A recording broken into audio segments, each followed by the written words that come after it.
There's still so much to learn about mental illness. It's misunderstood. There are misconceptions, there are taboos. It's something that we need more clarity on. And one of the best ways that that's going to happen is through communication, through talking about it. So I took what I've personally experienced with my journey of mental illness and what I've learned through conversations with others and their battle and their experiences, and I've compiled my list of the 10 things I wish everyone understood about mental illness. Let's get this started.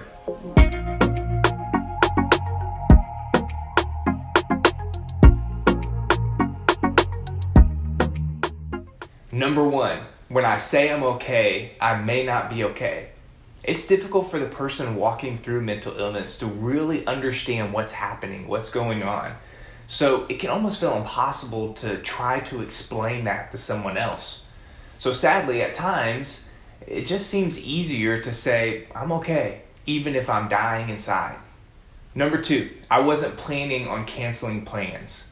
I had every intention and was even excited about the things that I had committed to, the things that I said I was going to do. But mental illness strikes at times when you don't expect it, and it can become so crippling that it gets to the place that I just can't find myself getting to a place where I can get out. Number 3, I question if I'm lacking faith in God.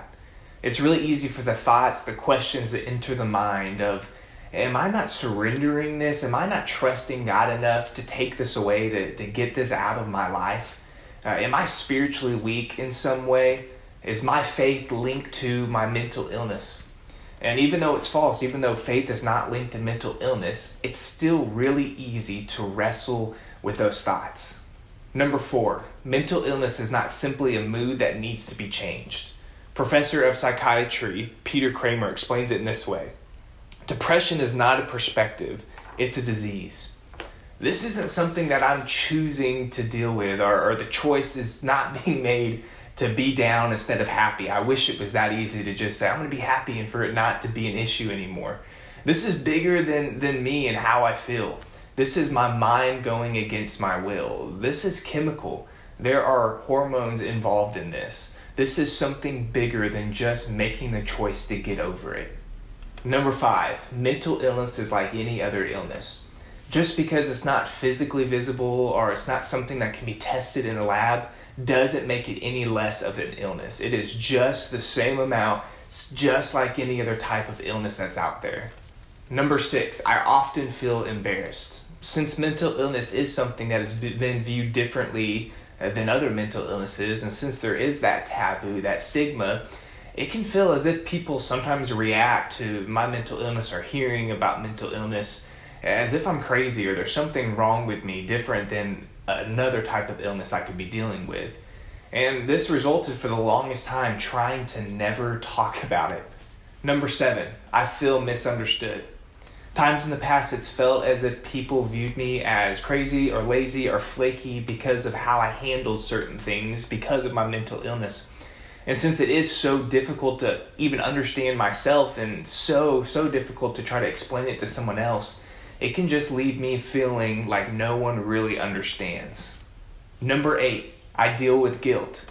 I hate to let down the people around me, especially those that I love, but sometimes I just can't do what I want to do. And because of that, it makes me feel bad about myself. I feel guilt about the things that I wish that I could do, but I just can't because of mental illness. Number 9, I want support even if I push away.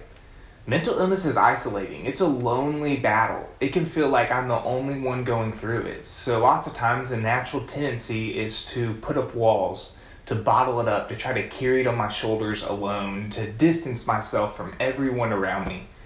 And maybe out of confusion, maybe out of pain, I may push you away whenever you try to support me. But it's in those low periods, it's in those intense moments of mental illness that I need your support the most. And lastly, number 10, at times I just need someone to listen. It helps to be able to talk about what's going on, how I feel, how my circumstances around me are affecting me.